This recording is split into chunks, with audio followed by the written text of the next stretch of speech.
በራፕ ኢንዱስትሪው ምርጥ ከሚባሉ ራፐሮች ውስጥ 21 ሳቬጅ አንዱ ነው።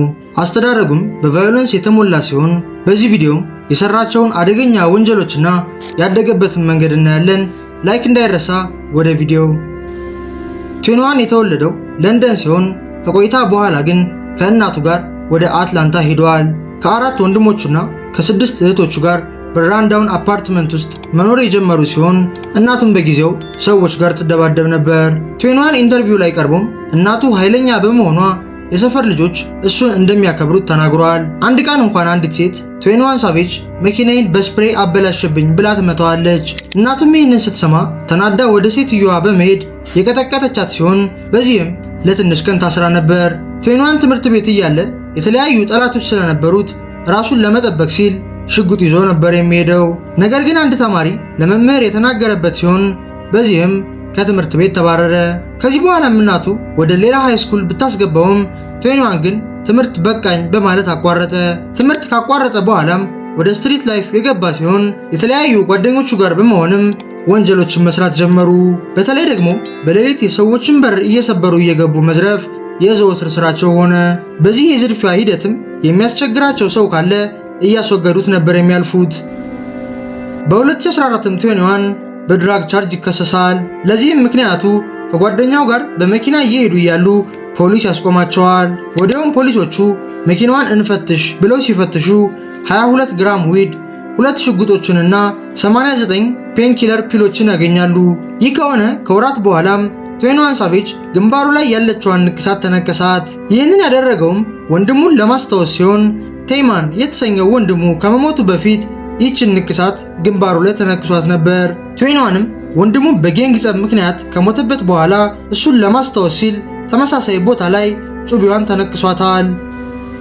21 ሳቬጅ ሌሪ እና ጆኒ የተሰኙ ጓደኞቹንም ሰውነቱ ላይ ተነክሷቸዋል። ሌሪ፣ ጆኒ እና 21 ሳቬጅ በጣም የሚቀራረቡ ጓደኛሞች ነበሩ።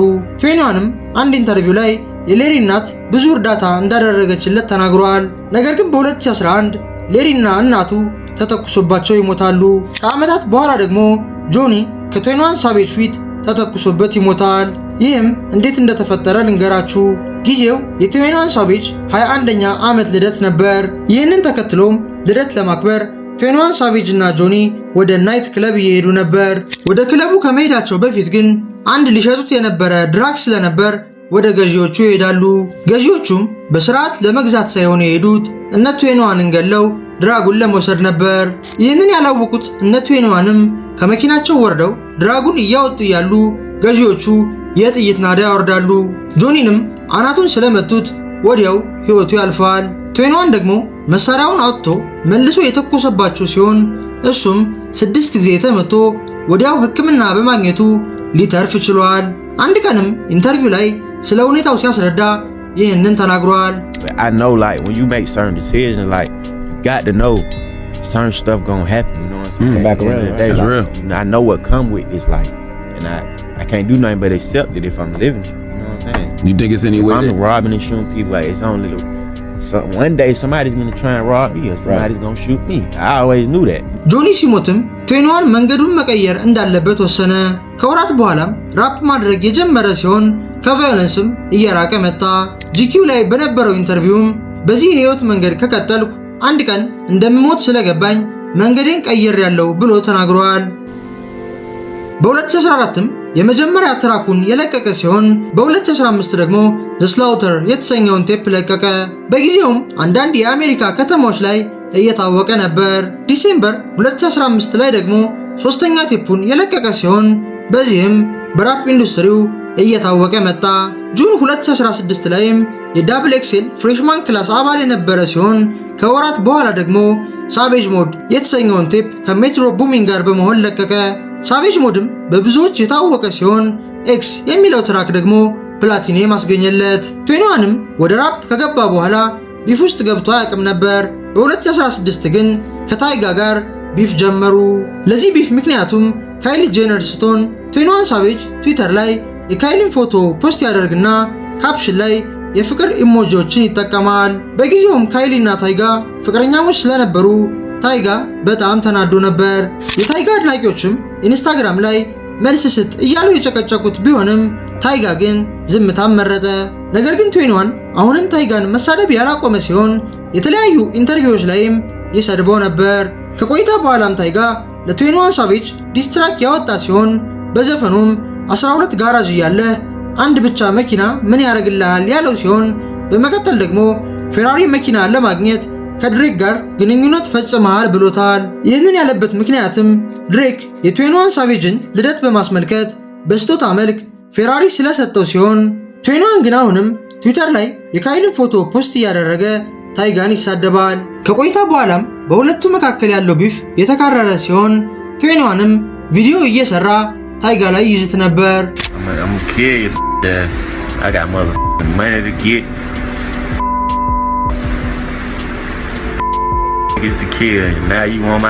እንደ 21 ካለ በቫዮለንት ኢንቫይሮንመንት ካደገ ራፐርም እንደዚህ አይነት ዛቻዎች በጣም አስፈሪ ናቸው። ምክንያቱም አብዛኛውን ጊዜ ዛቻዎች በእውነት ተፈጥረው የተለያዩ ራፐሮችን ህይወት ነጥቀዋል። ነገር ግን ይሄኛው የ21 የዛቻ ቪዲዮ የቆየ ሲሆን 21ም ትዊተር ላይ ይህ ቪዲዮ በጣም የቆየ ቪዲዮ ነው ብሎ ጽፏል። ከቆይታ በኋላም 21 እና ታይጋ ቢፋቸውን ስኳሽ ያደረጉ ሲሆን አብዛኞቹ ሰዎችም ይህ ቢፍ ትንሽ ቢቆይ ኖሮ ታይጋ ህይወቱን ያጣ ነበር ብለዋል። በ2017ም 21 The Breakfast Club ላይ ቀርቦ እያለ ስለ ቢፉ የነበረውን ሐሳብ ተናግሯል። I was out of line. Nah, I mean, he was out of line. We was at the Migos and the Future concert in LA. I had came out with Quavo them, so nah, I mean, he was like, man, yeah, man, that shit was some bullshit. ይህ ቢፍ ከተጠናቀቀ በኋላም 21 ወደ ስራው ተመለሰ። ለትንሽ ዓመታትም ራፕ ያደረገው 21 በአጭር ጊዜ ውስጥ በብዙዎች ተወዳጅ ሆነ። በ2017ም አልበሙን የለቀቀ ሲሆን አብዛኞቻችሁም በዚህ አልበሙ ልታውቁት ትችላላችሁ። ካልሆነ ደግሞ 21ንም በየትኛው ዘፈኑ ወይንም አልበሙን ያወቃችሁት ኮሜንት ላይ ጻፉልኝ። እስካሁን ላይክ እና ሰብስክራይብ ካላደረጋችሁም አሁን አድርጉ። ወደ ቪዲዮው እንቀጥል። እዚህ አልበሙ ላይም ፖስት ማሎን የተሳተፈ ሲሆን ሮክስታር የተሰኘው ዘፈንም በብዙዎች ተወደደ። ከዚህ በኋላም 21 የተለያዩ ሪካርዶችን መስበር የጀመረ ሲሆን ዘፈኖቹም አንደኛ ላይ ነበር የሚቀመጡት። በተለያዩ ጊዜያትም ኢንተርቪው ላይ ሲቀርብ ሂፕሆፕ ህይወቴ እንዲቀየር አድርጓል ያለ ሲሆን ራፐር ባልሆን ኖሮም እስካሁን በህይወት የምቆይ አይመስለኝም ብሎም ጨምሮ ተናግሯል። ቫዮለንስን ያቆመው 21 ሳቬጅ ግን አንድ የፑል ፓሪ ላይ ሽጉጥ ሲያወጣ ታይቷል። በ2018 21 ሳቬጅ ሽጉጥ ሊተኩስ ሲዘጋጅ የሚያሳይ ቪዲዮ ተቀርጾ ወጥቶ ነበር። በጊዜውም ቢጋስ ፑል ፓሪ የሚሰኝ በየዓመቱ የሚዘጋጅ ፓሪ ነበረ። 21 ሳቬጅም ከጓደኞቹ ጋር ለመዝናናት የሄደ ሲሆን ከቆይታ በኋላ ግን ጓደኞቹ ሌላ ቡድን ጋር ጸብ ውስጥ ይገባሉ። በጊዜውም 21 እየሮጠ ሄዶ ከጓደኛው ሽጉጥ ይቀበልና ሲያቀባብል ይታያል። ነገር ግን ወዲያው ፖሊስ በመምጣቱ ምንም ጉዳት ሳይደርስ ነገሩ በርዷል። በዛው ዓመትም 21 ሳቬጅ I am greater than I was የተሰኘ አልበም ይለቃል። በዚህ አልበምም ትራቪስ ስኮት፣ ፖስት ማሎን፣ ጄ ኮል፣ ኦፍሴት እና ሌሎች ታላላቅ ራፐሮች ተሳትፈዋል። ከዚህ አልበምም ኤላት የተሰኘው ከጄ ኮል ጋር የሰራው ትራክ ሂት የሆነለት ሲሆን የመጀመሪያ ግራሚ ማስገኝቶለታል። ይህንን አልበሙን ከለቀቀ በኋላም ሜንስትሪም አርቲስት ሆነ። ነገር ግን ይህንን ደስታውን ሳያጣጥም በፊት በኢሚግሬሽን ክሶች ታሰረ። ፌብሩዋሪ 3 2019 ላይ 21 ከያንግ ኑዲ እና ሁለት ጓደኞቹ ጋር በመኪና እየሄዱ ነበር። ፖሊስም መኪናቸውን ያስቆማቸውና ሁሉንም ያስራቸዋል። ቆይቶም የወጣው መረጃ እንደሚናገረው ዋነኛ የተፈለጉት ሰዎች ያንግ ኑዲ እና ሁለቱ ጓደኞቹ ሲሆኑ 21 አብሮ በመገኘቱ ነበር የታሰረው። ነገር ግን ሌሎች ኢንቨስቲጌሽኖች ከተደረጉ በኋላ 21 ሳቬጅ የአሜሪካ ዜጋ አለመሆኑ የተረጋገጠ ሲሆን ያላግባብም በአሜሪካ ቆይቷል በሚል ተከሰሰ። ይህ ዜና ሲወጣም ብዙ የ21 አድናቂዎች የደነገጡ ሲሆን 21 አትላንታ በማደጉም የአሜሪካ ዜጋ መስሏቸው ነበር። አይሲ እንዳወጣው መረጃም ሙሉ የ21 ማንነት ውሸት እንደሆነ ሲሆን ነገሮች እስኪረጋገጡ ድረስም እንደሚታሰር ተነገረ። 21ም ብዙ ዕድሜውን አትላንታ ያሳለፈ ሲሆን በራፕ ከተሳካለት በኋላም አትላንታ የሚገኙ ሰዎችን ይረዳ ነበር።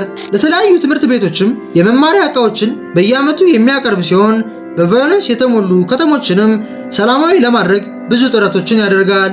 ቪዛው ኤክስፓየር አድርጎ ከአሜሪካ ሊባረር የነበረው 21 ሳቬጅም በ2023 የአሜሪካ ቪዛ የተሰጠው ሲሆን ከዛ ጊዜ ጀምሮም ህጋዊ የአሜሪካ ነዋሪ ሆኗል። አዲሱን የ21 ሳቬጅ አልበም እንዴት አያችሁት? መልሳችሁን ኮሜንት ላይ ጻፉልኝ። በቀጣይ ቪዲዮ እስከምንገናኝ ሰላም ሁኑ።